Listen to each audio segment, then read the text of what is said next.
Are you starting your golf swing correctly? In today's video we're going to talk through exactly how to start your golf swing, because a golf swing is hard enough when you do start it correctly, and if you get the start wrong it gets even harder. We're going to talk through with driver and iron in today's video. We'll kick things off with a long iron. So how do I make sure that I start the swing correctly? The big thing that you want to do is first of all make sure you're in the correct setup, the correct posture, because if you're in the wrong posture that makes it impossible for you to have the correct start to the golf swing. World famous golf coach Graham Walker once said, would you rather have the perfect swing or the perfect setup? It's perfect setup every time, because without the perfect setup you can't have the perfect swing. So if I have the correct setup here, I want to have my weight just ever so slightly on my left foot to start with. So I'm going to go kind of 60-40 here.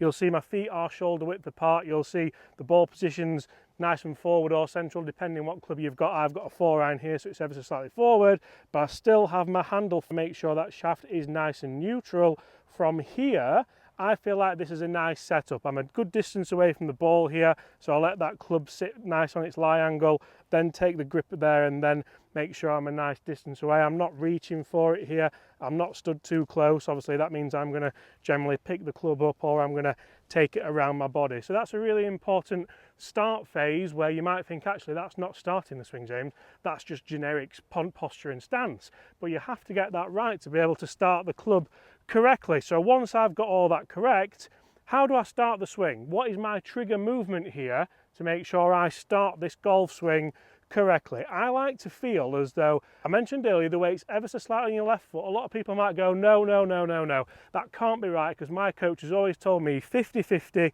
and then from there I'm in the right setup. The only problem is, if you're stood with 50-50 weight transfer here, how can you move and load in to the top of your backswing? Because you've got nothing to move against you. You're not in the blocks as a sprinter would be. You're not have anything to push off. So if you're 60-40, if I've got more weight on my left side to start with, I always think about Henrik Stenson with this. We did a lot of work with BodyTrack, looking at how people's weight and how people's mass does move in the swing, and we found that the world's best ball strikers actually start with the weight ever so slightly on that left side, then they push off, and then they push off back to get into impact. And guess where that weight will be at impact? We're jumping the gun here a little bit, but the weight's on your left side at impact. It's always going to be, if you want to hit good golf shots. So from there, we're going to talk sequence. I want to make sure the club moves first. So I'm a little bit weight left, the club moves first, and my shoulders and my arms move. You'll see that lower body doesn't really move. As that club gets to parallel, that is the start of your golf swing. The takeaway is the start of your golf swing. I've done a video on my channel, guys, about how Brian Harman moves the club away and about his pre-shot routine, which some people despise. It's a little bit lengthy, but for him it obviously works. He's now the 10th best golfer in the world and he's Open champion. But you can see how if you move that club away nicely so the shaft is parallel to the ground, you can then start to move your weight, you can then start to move your lower body, you can then load up into the top of the backswing. Then you load it into the right side, so that's when you're going to project off. You're going to get forward, get that weight on your left side. Your hips are always rotating. The ball's obviously in the same place. The handle returns a little bit further forward than it did. Dynamically, you're taking a little bit of loft off the club, but not too much, so you get just a nice flight window. And you'll see if I then hit this 4-iron with all those points in mind, I should be able to get a nice little strike. I can hit a nice shot down the left-hand side of the fairway. Lovely ball flight, and the key for me here is you'll see where that tee was in the ground there, and we've had a nice turf interaction after the ball. So that's with iron. That's how you start the downswing, or start the takeaway, should I say, with iron. How do I do it with driver? So if I take my driver out here, obviously there's a couple of different factors with driver that differ from iron, one of them being less loft, one of them being longer in length. And what I want to do is make sure all those components are pretty similar, to be honest. The ball position's nice and further forward. I take the club away with a nice long lever system, so you'll see there that the club's nice and far away from me here.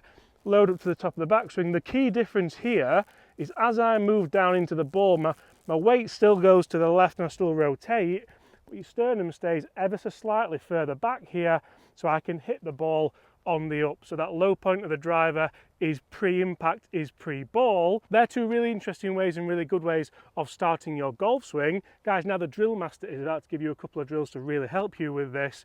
Remember to hit that subscribe button if you want to get good at golf, because if you do this, it might just work. So guys, as always, great points there from James. So we are going to talk some drills. So if you're out on the golf course, ideally you're going to do this on the driving range, because I know everyone will say you can't do this on the golf course, especially not on the first tee, but that's where we are. So what we're going to do is start to get, obviously, use some clubs, use some alignment sticks to make sure that we're getting into that correct setup. So you can see if I put one down for ball position and then I put one down here, we can work on obviously your stance width and your alignment, because one big thing we see from people is if we're not stood too far away from the ball or too close, we can see that, but also we might get too wide or too narrow. If I'm too wide, obviously we start to see people move off the ball. That's like when James said if you have your weight 50-50, we see a lot of people go, right, I've got to move off the ball, you move way behind and we can never get back. So that's when we hang back, we catch the ground a long way before. So ideally get your alignment sticks down there, start to mark on there with a Sharpie where your stance is. So obviously for an iron shot we should start to see you shoulder width apart. If we're then talking pitching, we're going to see that you're obviously going to have a narrower stance, and then if we're with your driver we're going to have it a little bit wider than shoulder width. That's to get the stability, that's for us to be able to swing in balance. Again, distance from the golf ball, we want to make sure that it's consistent. So you can start to see you could get this closer to your feet. So if you wanted to make sure you're the same distance every time, we could get that there, and we could even move that in so we're making sure the ball position is correct every single time. Then I know I can get into that position, I can get my feet evenly away from there, and I'm in now a solid position. If I'm changing club, I can narrow my stance, and then I might get a little bit closer, and we can start to play around and make sure your setup's good for each shot.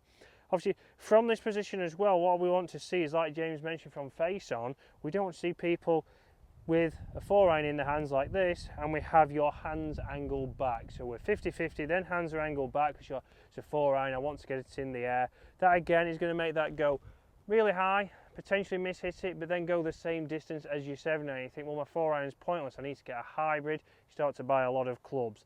So nicely with this club that is down obviously between our legs, we can get our ball position, but we can also start to see my weights ever so slightly left, and my hands will actually be over that alignment stick. So we're going to be covering that. If I start to see that, I know straight away, oh, my hands are back there. If I'm too far ahead, I'll be able to see the shaft as well. So we want to get your hands covering that. We then know that your hands are in the correct position, we know your weight slightly left, and now from there we've got to think about, right, what does my finish? Everyone says get to your finish. Well, we want to see if we sequence correctly, like James mentioned. As I come down and I rotate, my sternum is again going to be ahead of the ball. We're going to hit down into that golf ball with an iron, and we're going to be striking the ball and then taking a divot.